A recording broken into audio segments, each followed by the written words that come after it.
And welcome again to yet another Britgrid intermediate blender class. And today we're going to be looking at the rigging of this Robert the Robot mesh. Now I've changed my file slightly. I've actually, if I hide the armature a minute, I've actually separated the robot mesh into different sections with different pieces of mesh, mainly to get around a rendering issue in the game engine that we're importing it into, which is OpenSim or Second Life. So in order to more easily show you how the figure is weighted or weight painted, I'm going to join it back all together. So, and as you can see, there's loads of different pieces of mesh. So let's do that first. And in fact, let me just save this file. I'm just going to save it as something different so I don't actually overwrite the original accidentally. I always struggle with the naming, because if you put your cursor outside the box, it won't let you type. Right, let's just save that. Okay, so that's done. So in order to join all these bits together, I'm just going to deselect everything by pressing A, box select everything, click on a bit of the mesh and just say join. So that's put it all back into one mesh. Let me just go into the display preferences. I'm just thinking of what I'm looking for actually. I think I need to be in edit mode to get this to work as I want it. So we will have hidden wire, vertex group weights. I was under the impression there was an option to select weight painting. Let me turn the armature back on. Go into object mode. And why am I not seeing that armature? There we go. So let's select the armature, let's select the mesh. And just double check. Maybe if we go into weight paint mode. Opacity, there we go. Show weight contours, show wire. Right, so that's what I want. Show bone X-ray, we'll do that as well. Excellent. Right, so let's just have a look at how this is weighted, or how I've weighted it. So I'm going to control and left click on a bone. Let's concentrate on this wrist right. So, oh, I've just weight painted that. I didn't want to do that. So you can see that. Let's just undo that and redo that. So you can see the wrist right is kind of completely weighted.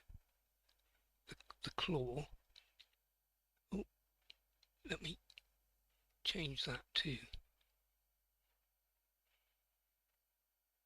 individual origins.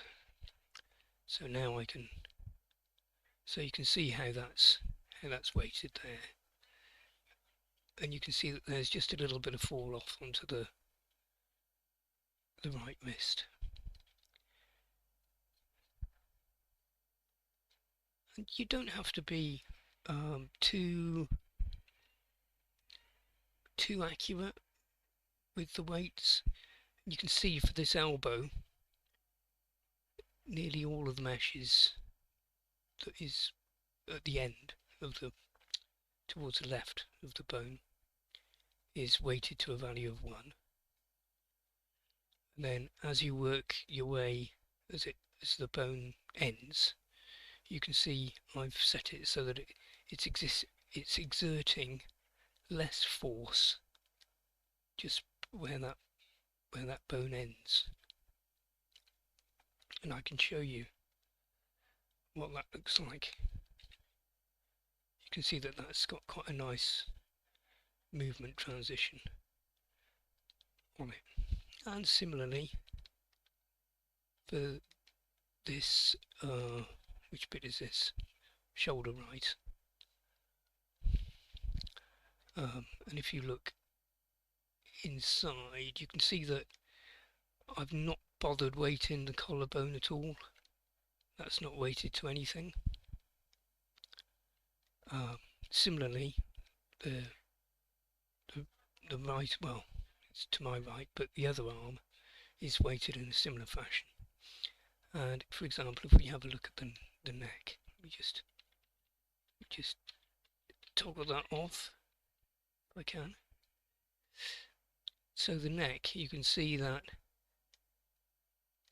it's only the kind of thin tube of the neck and the little discs. The discs that are closest to the bone are weighted to 1. And interestingly, the inner kind of thin pipe is only lightly weighted, but it doesn't seem to matter. Similarly, if I click on the head, is that the head? Yeah, that's. Let me just undo that. Come on, right, there we go. So you can see that the head is just weighted completely to a weight of 1 all over.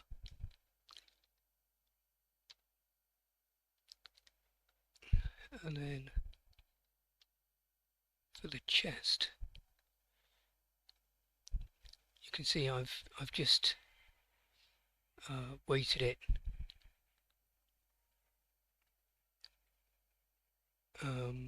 how have I weighted that? It's weighted to a weight of kind of 1 at the top, and then it decreases as it goes down the kind of torso. And then, so moving on down to the torso, you can see that that's kind of weighted in a somewhat similar fashion. I think the pelvis, I don't know if the pelvis is weighted at all. It's not specifically, but if let me just undo that and select the pelvis. But if you've correctly weighted the model, you should be able to select the pelvis, which is the root bone. That's what the hierarchy all stems from. The armature, the bone hierarchy. So I can press R, and you should find, if you've weighted it correctly, or if the hierarchy is correct, the bone hierarchy is correct, then you should be able to do that with it.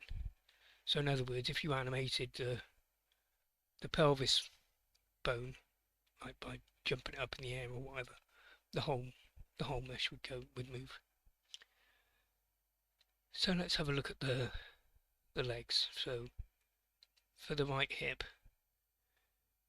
you can see that it's weighted to a weight of 1, roughly speaking, and the weight dissipates off towards the other leg, and similarly the same in reverse for the other leg.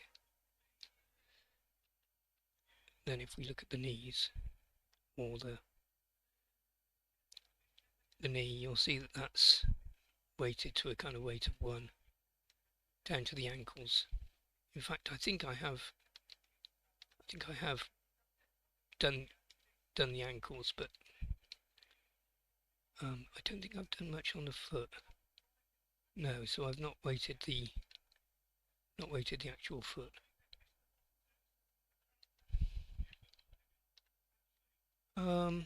Yeah, so that's really about it.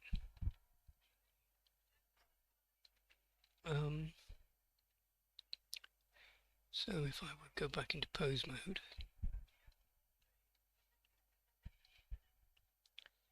should see that it seems to behave as one would expect it to. I mean, the mesh does deform slightly, but to be honest, you don't tend to notice that so much in World. Oh, of course, I've not weighted anything to the skull. It's only weighted to the head here. Anyway, so yeah, that just about concludes the how I decided to weight paint Robert the Robot. And I'm sure if any of the learners have got any questions about it, I'm quite happy to answer that, any questions that you might have. So thank you very much indeed for watching. Keep your eye on the Blender Intermediate Britgrid, or whatever it's called, the Britgrid Blender Intermediate class YouTube channel. Not quite sure what it's called. I just make it up as I go along. And yep, keep your eyes peeled for any changes, and give me a, well, please subscribe and give me a like, and take care, and I'll see you next time. Bye for now.